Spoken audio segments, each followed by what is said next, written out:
Hello, YouTube. This is the Small Screen Spoilers Show.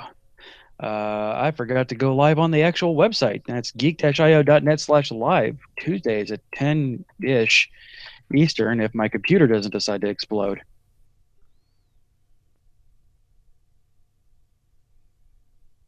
Which is a little upsetting considering it's a brand new computer. Don't explode. Yeah, Exploding is bad. exploding is very bad. Exploding makes me explode, and then me exploding makes it explode more, and just a vicious cycle of exploding and guts and grossness.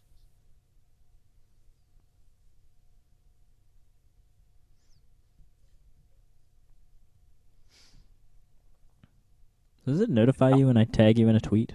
Does that Yes, happen? got a bird. Okay. Just wondering if that does anything. Yeah, I just got burnt on my hand. So, all right, and we are live on Alpha Geek Radio. Yes, Alpha Geek Radio. For some reason, I wanted to say Versus the World Productions. Technically live there too, and Yeah. Diamond.tv. So All right. but the only one I have a Never- sticker for is Alpha Geek Radio. So there's that. Okay. But we I can didn't be know found. versus the world was still a thing. It's still a thing. That's cool. It is indeed. It's still a thing. Hi, Wayne. How are you? I knew you listened to most of my shows. Hi, friend. All right, we are on geek-io.net/live now too. So that means that we can begin this ball rolling here in 5, 4, 3. Warning. Listener caution is advised. The following broadcast contains bad language and bad grammar and probably bad spelling, which is frankly an achievement for audio content. Did you know you can listen to the recording of this podcast live as it happens? Visit What? tune.alphageekradio.com to learn how. Oh. You are listening to a podcast of the Geek.io Media Network. For all of our shows and more, visit geek-io.net. And to help support the network, head over to patreon.com/geek.io. This is the Small Screen Spoiler Show, where we discuss and spoil your favorite television shows. So if you have not watched what we're discussing, you might want to come back later. This is your final Spoiler warning! I got to warn you. You're doomed to stay. Go. Go.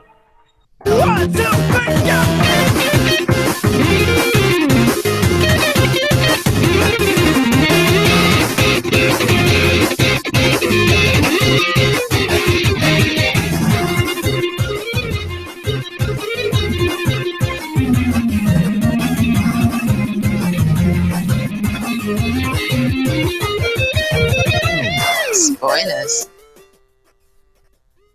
That's right. That's right. That's right. Once again, it is time for your Small Screen Spoiler Show. This is episode number 40. Holy crap, Jazz. We're at 40 episodes. Bote. I Middle-aged, man. Middle-aged. Man, we're getting up there in age. You can tell from the beard, as my kids keep reminding me my beard makes me look old, and that's kind of the point. My idea involves hitting people, Boat. And that guy over there is, of course, my partner in crime, my partner in spoiling you all, whether you want to be spoiled or not, Jared, Officer McDipshit Azevedo. I've got my badge right here. Oh, wait, no. Never mind. I'm sorry. I forgot it. My bad. Oh, damn it. And of course, our invisible third chair, most of the time, always, is brought to you by Daryl. The new you is kind of freaking me out, Shaler. Indeed. It is kind of freaking me out, Daryl. I like I like Goofy Daryl better. Give me that Goofy He's Daryl. always grumbling about S.H.I.E.L.D. and getting all excited about Supergirl. Yeah. So tonight's shows, of course, are Daredevil Season 2, Episode 2, Dogs in a Gunfight. Is that Season 2, Episode 2? Or is that Episode 1? That's episode 2. Sorry. Okay. Notes fail. The title's right, though. Okay. Making sure I was not saying this last year's. Agents of S.H.I.E.L.D., Season 3, Episode 13, Parting Shot. Gotham, Season 2, Episode 15, Mad Grey Dawn. And Better Call Saul, Season 2, Episode 6, Bali Hai. Bali high. Bali high. On the he, on the ho. No, it's not. No, different song. Oh, right. Sorry. My bad. All right. So, of course, let's go ahead and get this ball rolling with a little bit of Daredevil. Daryl, what do you got to say about Daredevil? Cool. Episode 2 of Daredevil, because I didn't binge watch this whole season from my sickbed while on pain medication that hasn't all blurred together into one 13-ish hour movie event of total awesomeness at all. Okay, let's check IMDb. As Murdoch recovers from an attack, Foggy and Karen fight to protect their new client from both Law and Kitchen's newest vigilante. That doesn't really narrow it down, sorry. We haven't seen Chekhov's minigun yet, have we? Okay, well, this episode definitely kicked ass, I'm sure, and I think it's next week we get to talk about the hallway fight scene 2. Well, they did have the big fight scene at the end of this one. Yeah. It was almost like the hallway fight scene, except it was on a rooftop. Yeah. By the way, In the rain. Oh, no, not rain. Not man. This episode was really good. Oh, yeah, this was fun. This was good times. This is just like in the last season, huh? You bring in a supporting character, you bring in the villain, and magically, it's a lot better for me. Funny how that works. Oh, yeah. Shane from Walking Dead, John Barathol, kills it as the Punisher. He's a good Punisher. So good. Like I love Thomas Jane as the Punisher. Like in a weird, campy, I probably shouldn't like it as much as I do kind of way. But John Barathol, just like he's cold. He's conniving. He's Calculated. Dark, calculated. It's just fan freaking tastic. Just boom, boom, boom. No. Oh yeah. Just don't get in my way. We'll be fine. I just got to do what I got to do. And that means I have to kill everybody. Yes, everybody. I loved the pawnbroker scene or whatever it was. Yes. That was an excellent introduction to that character. Oh yeah, it shows you exactly where the line is. You want women? We got women. We got grannies. We got. Oh, you want something younger? We got about 12 years old. Stop. Turn around. Oh, you do. God, You could have lived. You him just had to go there. Watching him walk back, feel the anger and hatred just rising from your screen, man. Grab the baseball bat and, well. What are you doing? You have to be punished. You must be punished. So yeah, we wasted no time with the name drop, like the hero name or anti-hero. I don't know what to call him. Anti-hero. Punisher never is even trying to pretend to be a hero. No. But he does only kill bad guys. So yeah, he's the epitome of anti-hero. Like there we go. They tried turning Wolverine from anti-hero to just plain out hero, and that's kind of when I feel in the comics Wolverine got worse. Punisher has never been that. Like even when he was an angel, don't ask. He was still just straight up just murdering people's faces all over the place. And then he tried to murder God, and God's like, yeah, I don't want you here anymore. And then he came back to life. Again, don't ask. Man, I tell you, the early... Uh-oh. You just went silent. Can you hear me anymore? Oh, no. Can you not hear me? There you are. There we go. Got a loose cable or something? That was weird. No, not as far as I know. But yeah, the early 2000s in comics was like trying to recreate the golden age and just doing a lot of heroin. So so much heroin. All of it. You did get I did like how they finally disclosed Daredevil's weakness, which is a human-sized weakness to bullets. Yes. Getting shot in the head tends to knock his powers out somehow. Yeah. Well, that kind of Why? Stop it. It seems to be. I'm going to turn on phantom power. Maybe that's causing some weirdness. All right, let's see if that helps any. Fingers crossed. What the hell was his freaking? What the hell is his suit made out of that he could stop a Punisher bullet into the freaking head? And some kind of super carbon metal, not quite adamantium something. That doesn't exist in this universe. It's all vibranium. Vibranium. Whatever.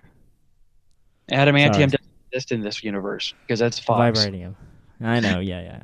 Captain America's shield and. I'm guessing like his entire body or his entire suit is like supposed to be made out of like I'm guessing hyper Kevlar or something. It's a little weird and way wonky. You did get Charlie what's his face's Irish coming out in this episode a little bit. Oh, did you? I didn't even notice. I'm really bad about noticing the accents though. He keeps going about blood, and I'm like, you're Irish.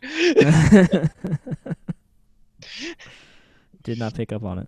It's just every so often, like in season 1 where he was yelling in the rain, just like straight up Irish, and then this one's just like apparently he can't say the word blood without going blood. It's fantastic. He did lots of bleeding, but I guess it's pretty standard for Daredevil. Thank you. Yay, coffee. Not allowed to drink alcohol right now, so coffee it is. Sounds good. Yeah, lots of bleeding in this one. I do like how they had to take Matt off the sidelines, and it's not that I don't like Matt. I like Matt just fine, but it's fun seeing how people interact around him without him there, especially Foggy. Because him needing to go from sidekick to full-blown, super lawyer guy. And by the way, Foggy know how to lawyer. Yes. I enjoyed Foggy going up against the DA. Yeah, that was holding great. his own and being very competent. Yes, it just kind of shows that Murdoch. Yeah, I stand by the fact that Murdoch's not the greatest attorney, but Foggy got them brains when he wants to. Oh yeah. By the way, 9.0 on IMDb, and yeah, I'll give it that. Yeah, I think that's good. Solid. And still getting the A. Yeah, just you did name drop. You got some name drops from season 1 in here. You got Fisk name dropped a couple of times. Which is always nice, reminding everybody, hey, Fisk is still around, guys. Given the fact that I'm watching this as we're watching and I'm not going ahead, I wonder if Fisk actually comes back into play this season or not. I kind of doubt it, but I wouldn't run it. I mean, I wouldn't say it's impossible. Yeah, that definitely seems like a season 3 kind of thing. Because I know the second half of season 2 brings in Elektra and the Hand. Yeah, or Defenders. Like yeah, Kingpin would be a good organizing some kind of mass thing that everyone has to get involved. Yeah, I would take down. Be Kilgrave, but as I see the camera angrily. Yeah, Kilgrave's not coming back. I'm sorry. Again, this is a universe. Or am I sorry? I don't know if I'm sorry about that. I mean, this is a universe where people get superpowers, so it's not unheard of for him to come back from the dead.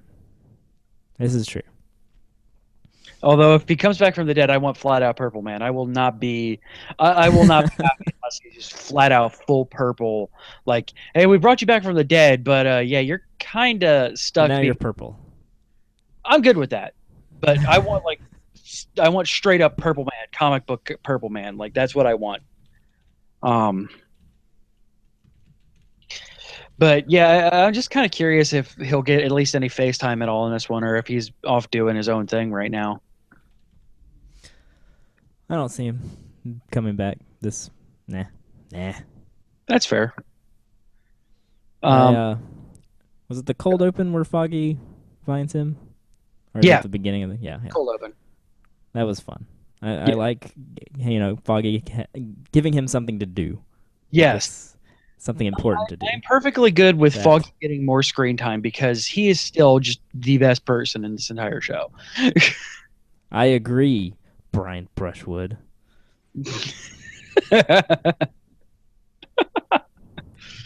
As Jazz stares angrily into the camera. Because I know he listens to this show. I know, totally. Absolutely. And we won't talk about that other spoiling show. Yeah, man. Any time. We're not going to talk about it. Yeah, I love Foggy, and he's the best part of this show still. And even in this episode, like when he was starting to get a little weak, he just like then when the DA thing came in, it's like, okay, yes, this is the Foggy I want and need. Yeah, go Foggy. Yeah, it's like, and Karen was leaving puddles on the floor behind him. There, you saw that, right? No, but I'll take your word for it. Well, you know, Deborah Ann Wall, you know. Yeah. I know, you're paying attention. Still very, very gorgeous. So, what other notes do you have on here while I take a sip of coffee? Well, I like that they have copycat Daredevil people and they call them devil worshippers. Devil worshippers, yes. That's fun. Melvin's back, and he seems more smart, intelligent, better spoken. What other words should I use? Like, he didn't seem as, from the first one. Yeah, definitely. Well, he's definitely not stupid. I mean, he makes that cool armor stuff, and he's clearly like a genius or smart somehow, but he had some kind of disability. It appeared in the first season, but in this one, he doesn't seem to have it anymore. The actor didn't know how to act, and they sent him to acting classes. Or maybe they just changed their mind. I don't know. I don't know. Yeah, that could have been, you like he's autistic or something like that, but then that didn't play well with the reviewers. So they're just like, yeah, you're just a guy now. Just a regular guy, regular type. It's fine. Daredevil Bloodhound. That was fun. Was he sniffing the blood and following it down the road? That was pretty cool. Like, huh. I guess you have that power. You have, height senses. They go into like the echolocation and the hearing, but the scent only kind of play every so often. Like, there's a guy with cheap perfume coming upstairs. By the way, when's Night Nurse coming back? I need Night Nurse. I was expecting her. Have too much of that. Yeah, we need her back soon. Like, I was honestly expecting her, Foggy, to call her and be like, "All right, it's time for you to show up. Come on, Night Nurse." And yeah, Rosario Dawson. Oh. No, just give me some aspirin. I'll be fine. Yeah. A Band-Aid. All I have is a boo-boo,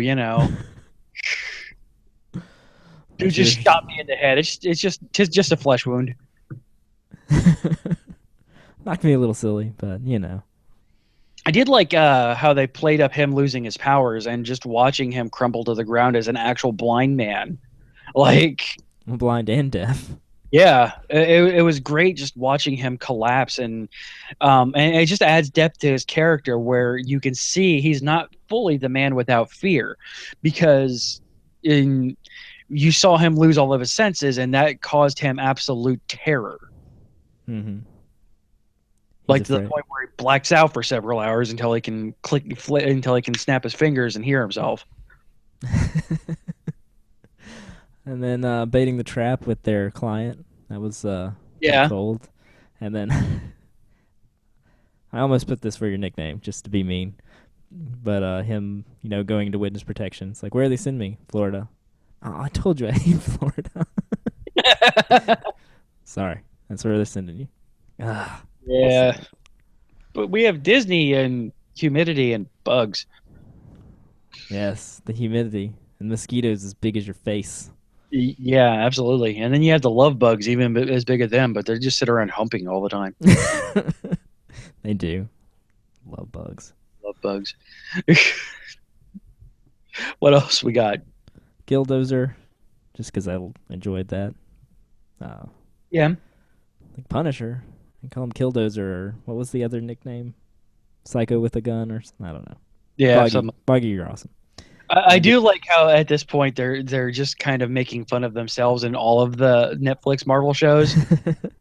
Like actually give ourselves hero names now. Yeah, it's like what was Murder Coffin taken? Murder Corpse. Murder Corpse, yes. And then this one with Killdozer. Oh, it makes me happy. And that fight scene. That fight scene. That was great. That was nice. Even with the little bits of slow motion mixed in and CGI, I still liked it. It wasn't quite as raw or intense as that hallway fight scene, but it was still nice. Yeah, it was very... Froggy freaking out. It's like, you got the shot, take the shot. No! Yeah, that was good. And then Karen's like, well, why do you care? I'm wondering when Karen's actually going to put it together. Like, it shouldn't be too much longer. No, she doesn't seem like she's not an intelligent person. So yeah, I'm just waiting for like, oh yeah, you're freaking out because not either because you have the hots for Daredevil, Foggy, or that's Matt. Mainly because this is the one thing I'll give the Green Lantern movie. When Carol points out that, hey, I know that you, Hal, I've seen you naked. Like, she's made out with Matt and stared longingly into his cold, dead eyes many times now. You can't tell that's not Matt. She hasn't gotten close enough yet, I don't think. Except for that one time in her apartment. Yeah, I'm going to say, wait a second. That was a long time ago. And that was before she knew him well.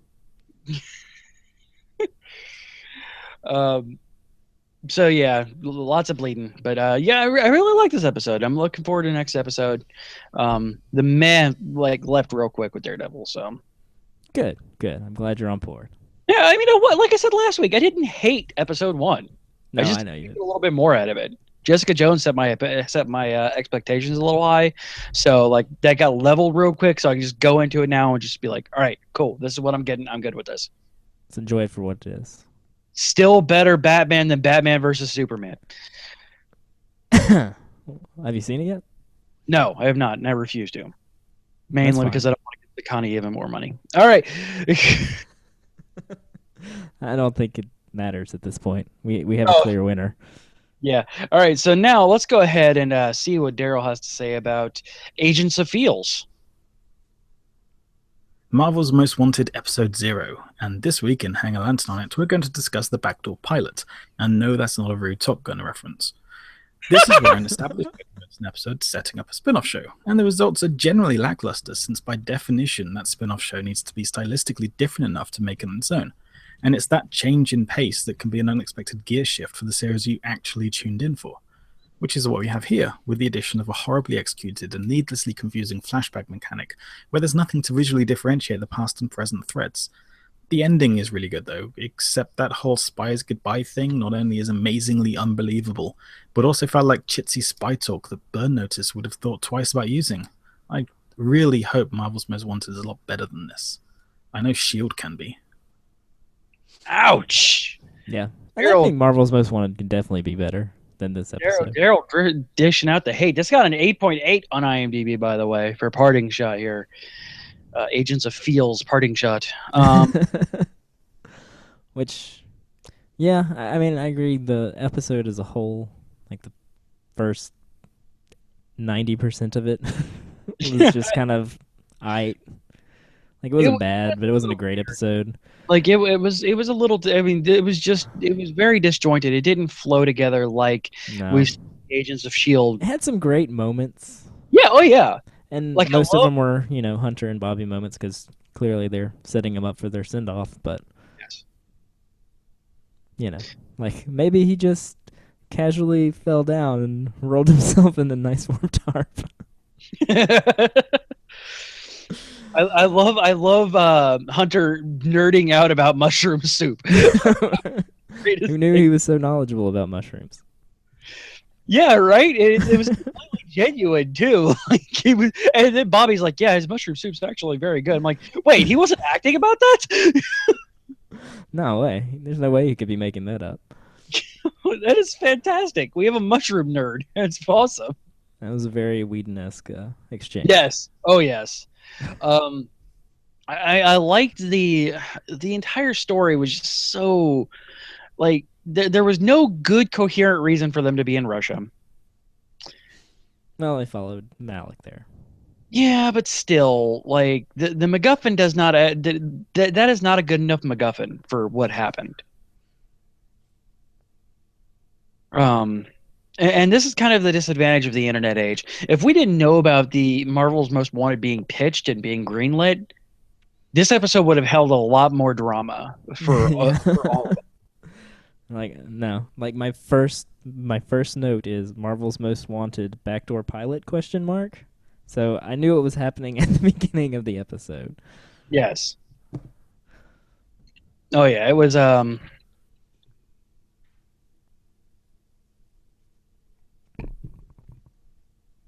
surprised you didn't take that one, by the way. Oh, well, you know. Agents of Feels. We'll get to that. We're not there yet. But yeah, it was kind of just a gobbledygook of, you know, them just really weakly trying to write off people who should be getting paid more money and want to get paid more money. So as a whole, like you said, it was kind of meh. I was expecting them to play off of, and again, it's just because I want a stretched out universe. I'm like, hey, his power is the zero matter. Come on, mention it. Speaking of that, I may have saw like the first couple minutes of today's episode, and there was something that happened that looked a lot like zero matter. Yay! I just want my agents universe. I just want my agents to cross.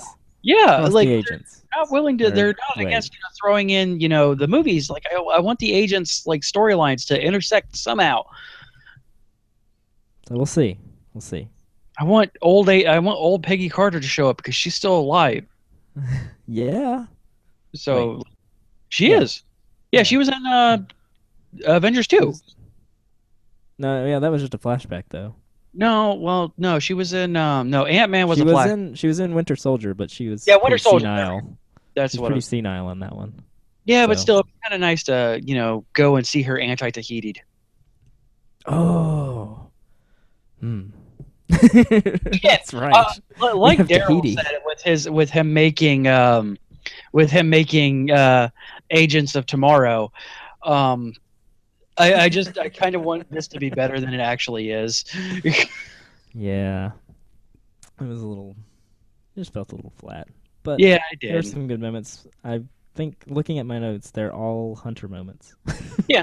I've got the mushroom thing. Yep. I've got Amadeus Ravenclaw Hunter, which is the best made-up name ever. Right.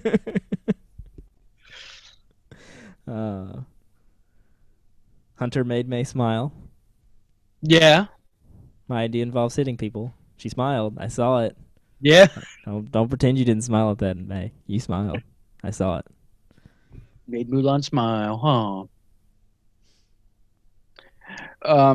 I liked the shadow clone powers of the general. That was a pretty cool Inhuman. Yeah, that was fun.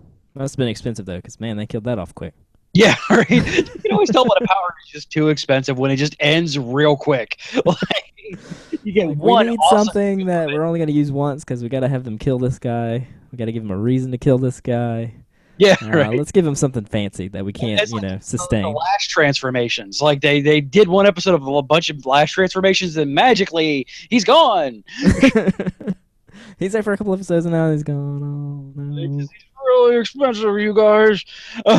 It's like Lincoln's power. They could just use old stock footage from the Highlander movies, so that you don't really have a big issue with. And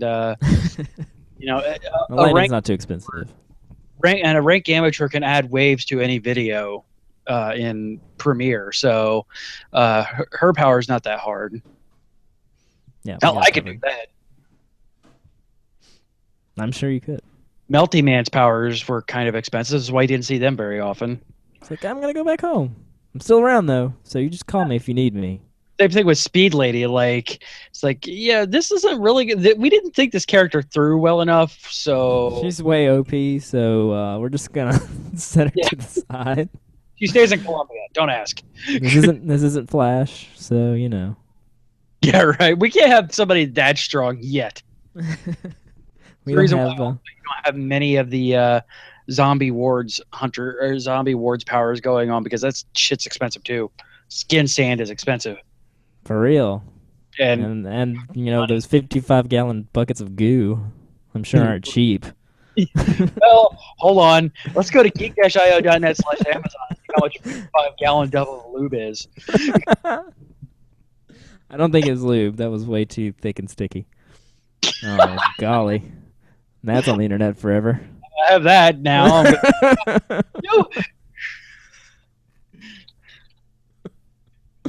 Pretty sure that was just like honey and red food coloring.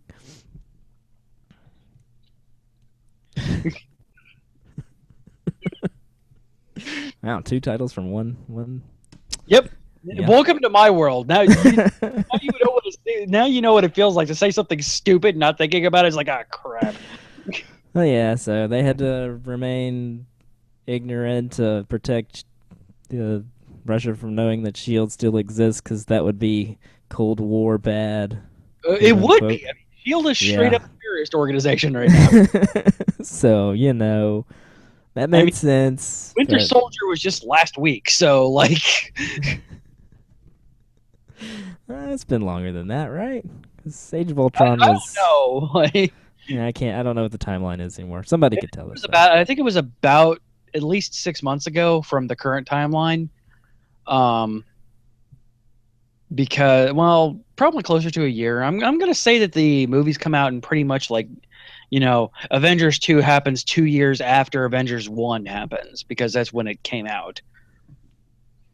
That's fair. I mean, that's all that stuff in between. That's lazy man's continuity, and I'm okay with that, to be honest. Especially with real actors that age in real time, you kind of have to have that. So, oh yeah, we don't have to worry about aging because we've got, you know, Michael Douglas Ant-Man technology. Yeah, freaking those CGs, man. Jeez, dim CGs, though. Let's just talk about the feels. I think that's all. Oh my god! All right, yeah. The feels. The feels. The one good part of this episode, even though yes, Daryl, you're absolutely right. That doesn't make sense. That they couldn't talk to them, but they could all send them shots and then nod at them, and Mac can weep openly. Weep openly, man. Mac. That was what killed me, man. It was Mac. Mac just. Oh, Mac. Mac, it's okay, man.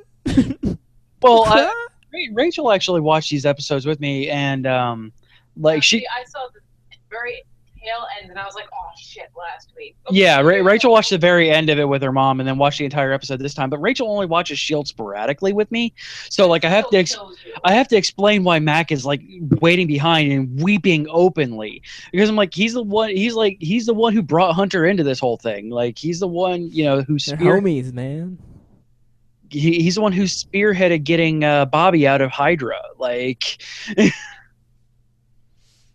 he's attached to those two on a level that, like, oh god, it seemed like this episode seemed kind of like a Chuck episode, like one of the bad Chuck episodes. How so? I mean, just disjointed, not making sense. Yeah. Okay. Spy action, and then a sappy spy thing at the end. Like this entire thing just felt like one of the one of the writer strike era Chuck. I just kept hearing the Lost music in my head during that whole scene. Dun, dun, dun, dun, dun, dun. Yeah, it's fair. Lost references that are completely lost on me. It's okay. Life and Death. That's the name of that song. Okay. Crap, I forgot that. Michael Giacchino. He's an amazing. You're composer. a Giacchino. Hey, he did the music for Inside Out and Up too, so shut your face. I know. And pretty much all of the Pixar movies, because he's awesome. He's Pixar's John Williams, basically. Pretty much. Pixar's John Williams. I like it. But if they did drink all of those shots, man, they're going to be really, really drunk. Boy. Yeah, it's like I love how they only had to pound back one. Like it's like, all right, we have 5 more here. What the hell are we gonna do with these? Just pound them, man. We don't got work tomorrow. Yeah, exactly. You literally don't have anything better to do tomorrow, so just get shit faced. Just go for it. Go hit on that CIA agent following you around. Yeah. So Marvel's Most Wanted, which is obviously going to be a thing. I'm going to guess it's more along the lines of, and Daryl I kind of like what Daryl's going with it. I think it's going to be kind of like in the comic book universe, there's a team called the Thunderbolts. The Thunderbolts are basically bad guys turning good or trying to do good.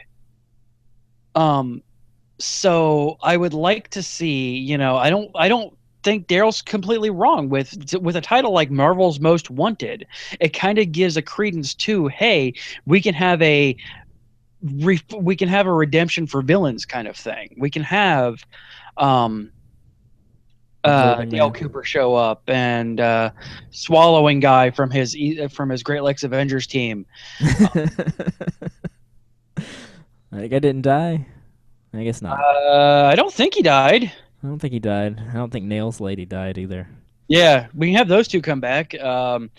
Maybe have what's his name come back? Lash? I don't know though. Again, his powers are kind of expensive, so Deathlock, he can show up. Oh yeah, man. Bring Deathlock. Yeah, put Deathlock up in this. Seriously. Yeah. Deathlock and Absorbing Man makes sense. Yeah, I mean, and you can even just like have maybe like a rotating door of people coming in and out. Yeah, I'm okay with that. Have them working under Talbot, like have that happen. But obviously they're also the secret Avengers, where you can't actually have them be known, or else obviously, hey, yeah, these two just kind of tried to kill like a bunch of people, or actually flat out killed a bunch of people in Russia. Yeah. It's an accident. We're just, picking mushrooms. So, I mean, the title leads to something that could be played with, but I don't know how far they're going to play into that. Yeah, we'll see. Exactly. I'm ready for it. Hey, guess what, everyone? I bet we're going to talk about it on this show when it comes out. Yes, exactly. Regardless of how bad it might be, because, I mean, we still hang on to some bad episodes, some bad shows. Wait! Before you do that, the post or whatever cold close, whatever you want to call it, with Malik's daughter, is she anyone significant? Should I know who she is? Rachel and I said the same thing. Like, I don't know, like they kind of like presented her like you're supposed to be like, oh, but I don't know. Your homework, because you're usually good, especially at the lady people, figuring from. Tell me where Malik's lady people daughter is from. And she's supposed to be important because, yeah. Okay, carry on. All right, so speaking of shows that are barely hanging on because they're not that great, here's Gotham. Gotham, episode whatever. 3 random words and a title. Nigma probably doesn't go full Riddler this week as he stages a museum to play with Harvey Gordon. Meanwhile, Jim looks like he's being an excellent moral compass for the future Batman this week because he killed Galavan, apparently, and it's biting him in the ass. Something tells me the most interesting parts are Pee-wee Spleen's return to the role of Penguin's dad, and young Batman traveling a few miles from home to learn the skills he'll need when he tries to learn the skills he needs to be Batman. Still a better Batman story than Batman vs. Superman. Ha! There it is. Yes! 2 of them in one episode. 2 of them. And yes, Daryl, he did go full Riddler this episode. Yeah, absolutely. Absolutely full Riddler. Green wearing, green spray paint, full-blown Riddler. And Riddler plaid. That was really the only part of this episode that I liked. There were some moments that I liked, but I'll give you moments. The Riddler storyline was great. I had a lot of fun with that. 8.8 for this freaking episode, by the way. Yeah, that is far too high. No, it's like a 7.5, maybe. Yeah, like I'd be willing to maybe give it an 8, maybe. But yeah, 8 is the same score as freaking Agents of Fields and higher than Better Call Saul. So no, IMDb, you be smoking the crack. You don't know what you're talking about. And by the way, that's one of the reasons why, and if anybody who's relatively new to this, why I started looking at these, not because they actually mean anything, but it's fun to just see how far people are insane on IMDb. So, so Riddler, full Riddler. Riddler, woo, Riddler, and he frames Jim Gordon quite well. Yeah, nice plan there. What do you call a place where crows drink?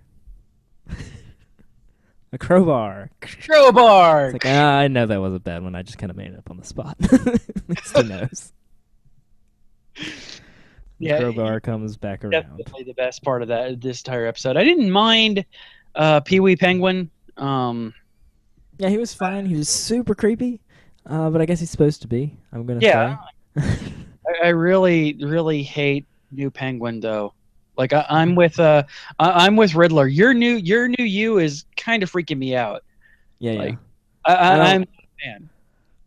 I did watch the coming next week on Gotham. It looks like Old Penguin will be coming back within an episode or two. Because Gotham can't hold anything off. Has to pay everything off immediately. No. Got Crazy Barbara back too. Oh yeah, that's right. Crazy Barbara's back. Woo! And she's full blown, like you just a look in her eyes, man. Full blown nuts. It's some kind of magic thing, because as soon as Gordon's in jail, I'm awake now. Wait, how did that work? Strange, like ooh, Barbara and Dr. Strange together. That should be interesting. They make Barbara good, like not good guy, but like make Barbara interesting. Seriously, please. You've done it. We're gonna bring her once. back. We have to make her interesting. You've done it once. You made her interesting once, and then she wasn't interesting again. And you can do this, Gotham. Yeah, stay on target. Stay on target. Yeah, right. Because this episode was not full blown anti what I liked about last episode, because it still had its sticky moments. It still had its fun Gotham moments. Riddler is so great. Yes, and of course, Ivy is growing mushrooms for magic mushrooms for the drug dealers. Of course she is. That makes nothing but sense. Yeah. Like that I mean, who else would be? I know. Brilliant. Thank you, Gotham. This is the stuff that we like. Random weird stuff like that. Yeah, there's some kid growing magic mushrooms for every single crime lord in Gotham. Yeah, why the hell not? One kid doing all of them. Yeah. Let's see what else. Bruce still actually impressing still in this. Like yeah, he was good. Getting punched in the face. Laughing maniacally at punching the crap out of him. That was awesome. Yeah, and then he's like giving his big speech. Mr. Cupcake's line of thought. Yeah, big. They're kind of wear him down. Yes. This episode was severely lacking in Mr. Cupcake. Yes. I just want to put that out there, Gotham. We need more Mr. Cupcake. I want a Captain Cupcake spinoff. Captain Cupcake. I don't think that'll happen. But I'd be happy just to have him back. And I went out on the internet and looked around. We're not the only ones who think Mr. Cupcake is awesome. So get on it, Gotham. Bring him back. Yeah, right. Well, then again, look what happened to the last person that the internet thought was awesome. He wound up dead. Poor Jerome. What a waste. Anyway. Yeah. Oh yeah, and then Bruce, has his moment, and then he starts giving his big speech, and like, yeah, go on, Bruce. And then Cat immediately cuts him down. Like, yeah, right. Come on, Cat, let him have his moment. Jeez. Yeah, but I'm still okay with Cat. Just be like, all right, Bruce, shut up. Just no. Yeah, well, you could have died, so stop being an idiot. Something will break you. You're not invincible, dude. Yeah, not everyone can break, Bruce. I'm like, ooh. Oh, snap. I do like how they're lending credence to that whole relationship, because in the comic books, it's never really played out too well, and certainly not in the movies. Like, in the movies, just like, oh, Batman has a raging bat boner for Selena, and that's it. Like, but seeing Batboy and Kitten Lady, you at least can see why they have such a romantic tie as adults. Yeah. But how do they not know who each other is? I mean, really? Yeah, well, yeah. I think in the Gotham universe, they obviously know who each other are now. They better. Or Yeah. I've got problems with you, Gotham. Tar and feathering the penguin was a nice, just weird that was thing. fun. That was good Gotham work. No, we're not gonna kill him. He's harmless now. It's like, they still should be punished. It's like, tar and feather. Okay. They did have a cupcake in this episode, though. Oh, that's right. He brought him a cupcake. What's a cupcake? Ceremonial cupcakes for everyone. Now that it's been in 2 episodes in a row, I want the rest of the season to have a cupcake reference, like the rest. Keep an eye out. Might be there. I'm already shot him. Watching Gotham. Cupcake ribbons. I have to do something to make this show really interesting for me, and if I have to stay looking for cupcakes, I'll do it. Damn it. But yeah, Riddler stuff. Few moments. Ivy growing mushrooms. I love you, Gotham. Finally getting for being the worst cop in history. Yes, Gordon finally is paying for being just awful. Though I did kind of feel bad for him at the end. Though, okay, they're still supposed to be homicide detectives, right? Yeah. Like, I don't think you're supposed to send homicide detectives to some place that nobody was actually killed. Well, they addressed that. Yeah, but no, that's not how police work. Oh, I agree, but they did address it. They were like, "Why are we going to this?" It's like, well, it's a bomb threat. That's your department. Like, what? Bomb people like GCPD? Like, they send intern and homicide detectives to go for all bomb cases, apparently. Sure, why not? And the ME is there too. Because why the hell not? There's literally nothing else to do. This is Gotham. This one thing. Every single police personnel is in on this case. Every single one of them.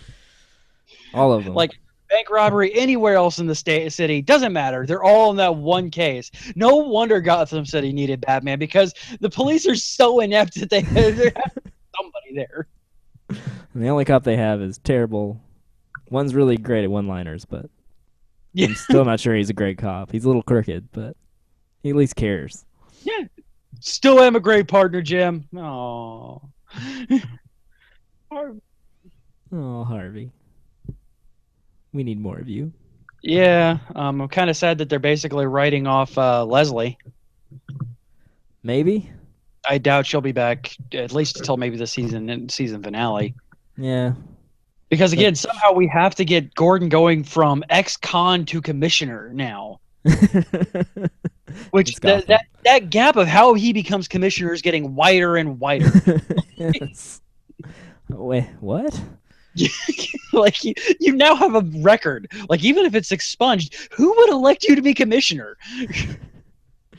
Well, oh, that's right. I did confirm that was Galavan in the tube, so he's probably going to come back, which means he can't have murdered someone who's alive, so he'll probably get off for that. And then, they'll eventually figure out that he didn't kill the cop, and he'll get off for that. So then it'll be expunged, right? Total. Woo, Gotham magic! Yay, magic. Ho, ho, it's magic. God, if you didn't have, 5-6 episodes left in your freaking season, Gotham, I'd say we're done with you, but we might as well pay it out until the end. Nah, I'll write it out. I enjoyed it enough to not quit on you, Gotham. Yeah. If you could just give me the promise of more Mr. Cupcake, I'd definitely stick around. Yeah. I mean, quit killing off your best people, because you made Balloon Man go away. Mr. Cupcake was a one-time person. Jerome is dead, maybe, hopefully. I still think that he's not, but obviously we can resurrect people now. Jared, we can resurrect people now. Yeah, I know. Jerome's coming back. Maybe. He's already on another show, though, so I don't know. That dude's working on other stuff. Trying to make Gotham better than it actually is. Oh, I'm sorry. Yeah, he's coming back, totally. Hey! Totes. Him and Lori Petty are going to team up. She's gonna be proto Harley Quinn, and he's gonna be proto Joker. Proto Harley Quinn, because we already have another proto Harley Quinn. Oh, that's right. Yeah, Barbara is kind of proto. I don't know. All right. So bye for the week, Gotham. We'll see you next week. Bye-bye. All right. Moving on to a better show. Oh, yeah. Episode 6, and no, I'm not going to try and pronounce it. We spend a little more time with Mike's story, which continues to diverge from Jimmy's in some pretty major thematic ways. And it's threatening to harm an otherwise perfect show. And no, CJ, I'm not about to go hard on this consistently amazing show, but the contrasting levels of threat and consequence between the two plots can sometimes make the Saul storyline seem a little trivial, especially when you compare his European cup holder woes to the guns, violence, and death threats on children that Mike has to deal with this week. That is entirely the point. All very valid. The entire point is to have basically have Jimmy have first world problems. And Mike to have actual, real, consequential issues. Because holy crap, we got the twins! We got the twins back! The cousins show up on the rooftop. I was like, oh, F. Show up, and then they do the finger point at Kaylee. I was like, oh my god. Oh no, Gilligan, no.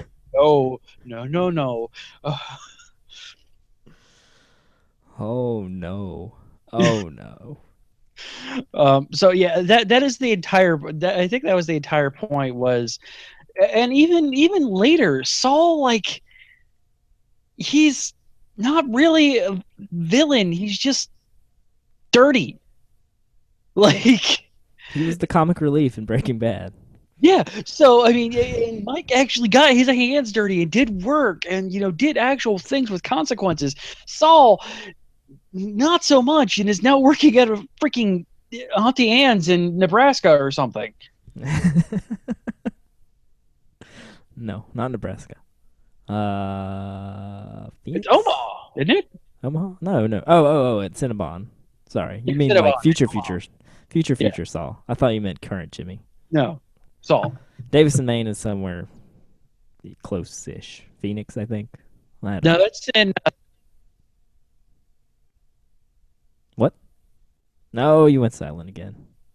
Nope, you came back. Nope, and you went away. Why? Stop it. Davison, Maine is in Santa Fe.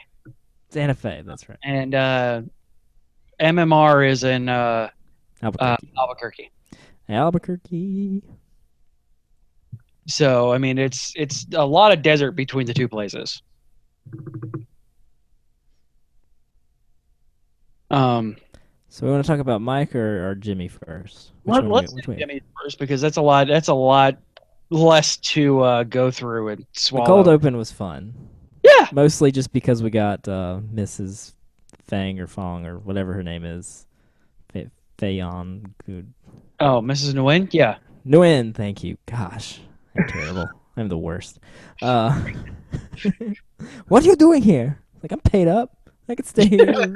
Because my first thing was he still has a key? Why is he just right? I just getting comfortable. It's oh, you don't like your job? Boo-hoo. We have to work too. No one give us a free car. Let's work for a living. It's yes, you're so awesome. Yay! And Jimmy, you really shouldn't sing, man. Don't sing. Yeah, dude, that was bad. And then, ruining the European cup holder because I had to explain to Rachel what the cup holder was all about and the symbolism involved. Yes. And basically now at this point, it's a fully symbolic that he'll do anything, including break the rules, as shown by destroying a cup holder in a leased vehicle to get what he wants. Which was to put the cup into the cup holder. Because that's his favorite cup, because Ken gave him that cup. Freaking cup holder. Precious cup. And then, it was just, they kept calling back to that cup holder over and over again. Yeah, right. And then he finally just destroyed it.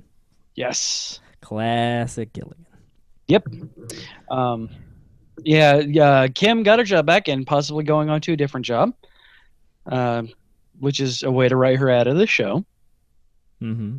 Because at that point, she would be Jimmy's rival. And Kim being above the books would not allow herself to have that level of conflict of interest. Yeah, but you see her kind of falter in this episode. Like, she goes back, and she calls him back into the, con game. But she didn't cash the check. She didn't cash the check, no. But she's playing with fire. Yeah. She's seeing the appeal of Jimmy's ways. Good old Slippin' Jimmy. Good old Slippin' Jimmy.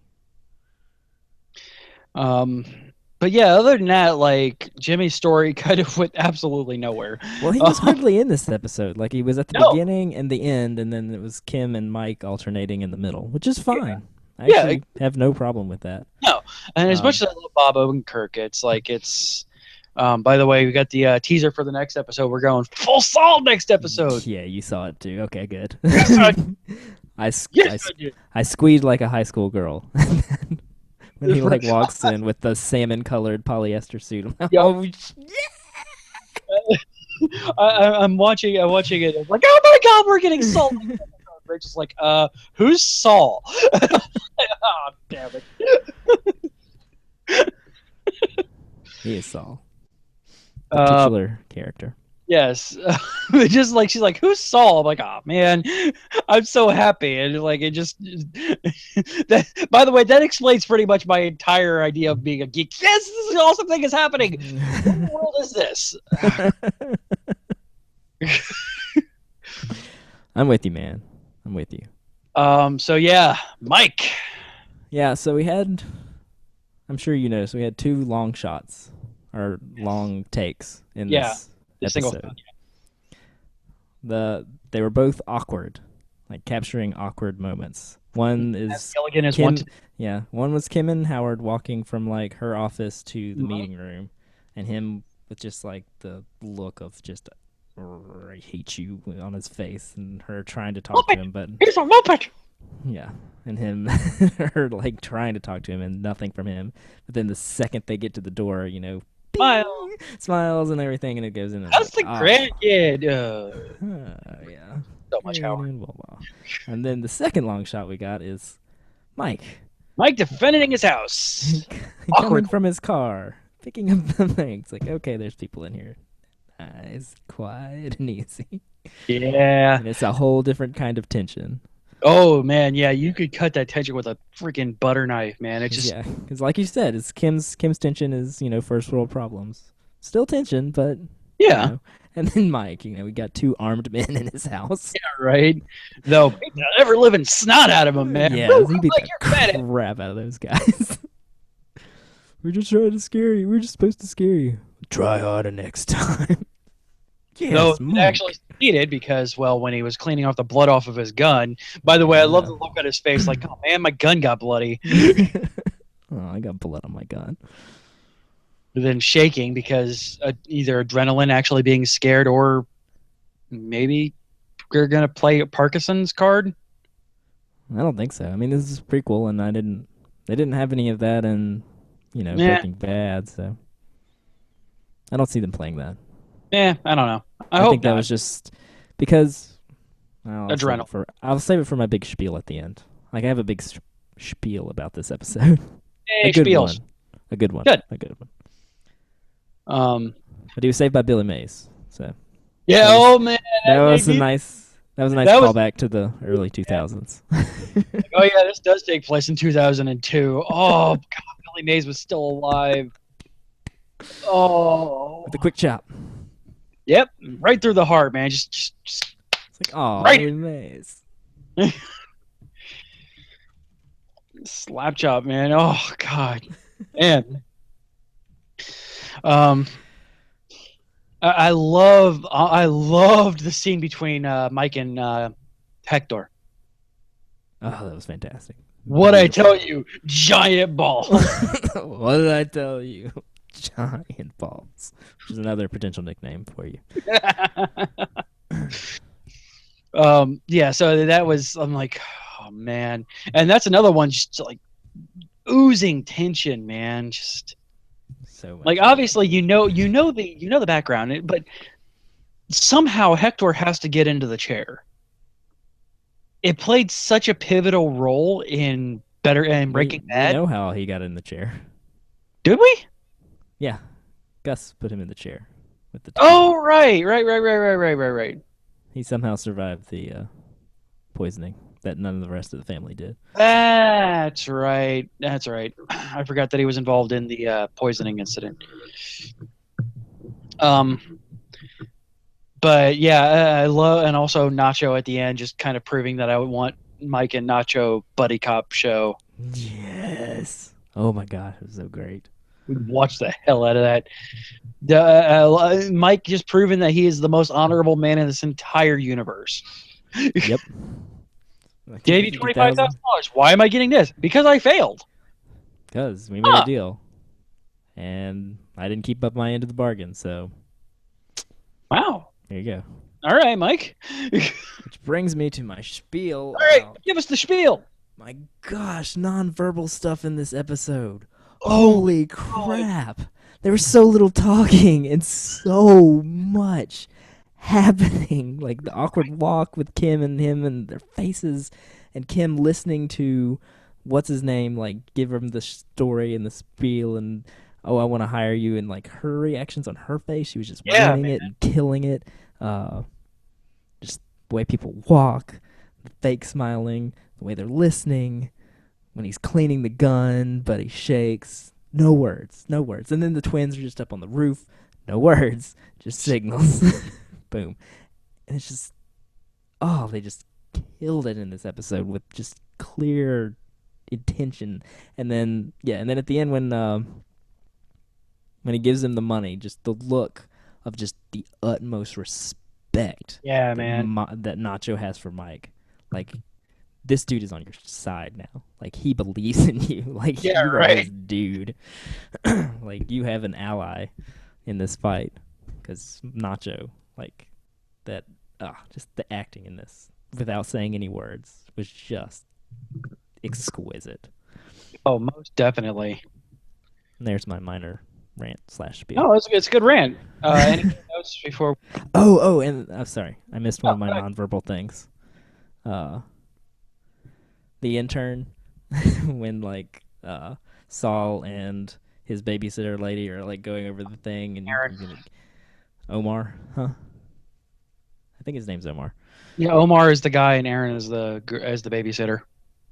Oh yeah, Aaron's the babysitter. Sorry, ERIN, not AARON. And like just him like reacting to the tension in the room between Saul and Aaron. Yeah, right. It's like, here it is. Right, after seeing that episode, after seeing that, by the way, I officially redact my statement of those two sleeping together. I never thought that ever. So yes, you guys are right. That guy got in on the nonverbal stuff. Yep, you can kind of tell him like he thinks Saul is. I mean, Jimmy is awesome. Like he really does. He is all over Jimmy. Like he's definitely up on Jimmy's scrotal region. Ew. Hope he washes. So watching him fidget as Aaron just kind of like, quells the flame. Number 47. All right. Anything else? I think that's all. All right.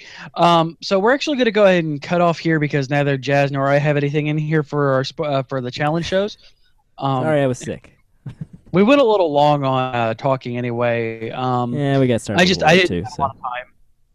Yeah, exactly. I didn't have a lot of time to watch much. Though next week I'm going to go full on Supergirl Flash crossover next week. So that is going to be my entire thing next week is the Supergirl Flash crossover. And just a fair warning, everybody has a week to watch it. It is going to be full-blown spoilers, including and most likely including what is going on in the Flash currently. So if you are not caught up on both of those or you don't care, you already have your first warning. That next week on the challenge shows, Supergirl and Flash crossover, world's finest.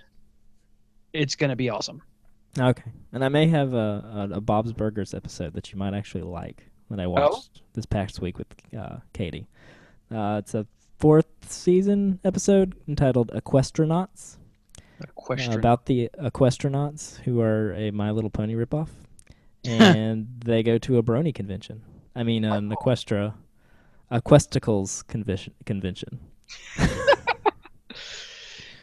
And right. it's that one I'll watch. If you give me the episode number, I'll watch that one. It's pretty amazing. I'll put that as my challenge over the following week. Yeah. Whenever you get to Black Mirror and Man in the High Castle, they just throw that in there. Throw that in the pile. Yeah, I'm actually going back and rewatching a bunch of anime that I watched already. Why don't you go back and rewatch the Man in the High Castle? Dude.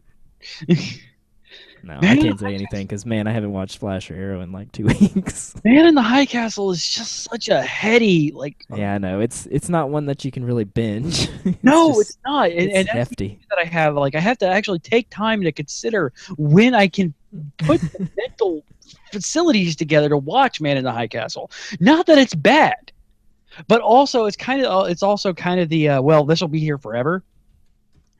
Yeah. Because I'm never gonna let my Amazon Primes lapse because that thing saves my life. But yeah, so it's gonna be there forever. It's just kind of I'll get to it. It might end up having to be after when we're on season break and try and do it then this summer. Indeed. Before season 2 appears. All right, folks. On that note, we're going to go ahead and wrap it up here. You can reach us via email, geekioshow@gmail.com. Twitter and Facebook are both /geekioshow. You can give us a call on our geek hotline is 727-489-4335. That is 727-489-GEEK. Our website, which has every bit of shows that you could possibly ever want, minus the few that just sounded like absolute crap because even I have standards, is geek-io.net/spoiler show. You can, of course, support us over our dear friends at patreon.com/geekio or geek-io.net/Amazon. Amazon. Show titles we've got. When He Was an Angel, don't ask. You're Back from the Dead, but now you're purple. Foggy has the hots for Daredevil. Rude Top Gun reference. Agent of Feels. Way Too Thick and Sticky. I don't think that's lube. Pixar's John Williams, Full Riddler, Captain Cupcake, Raging Bad Boner, and Saved by Billy Mays. Clipping. You're welcome. Out. Thursday there will be many jazz-isms.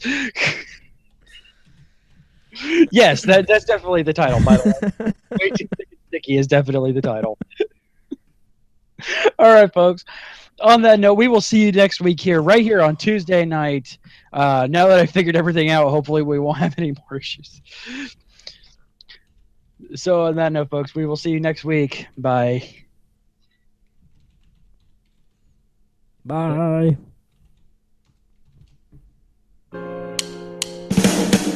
This has been a podcast of the Geek IO Media Network, where you put your geek in and geek out. For more geeky goodness, head over to geek-io.net. Copyright 2016.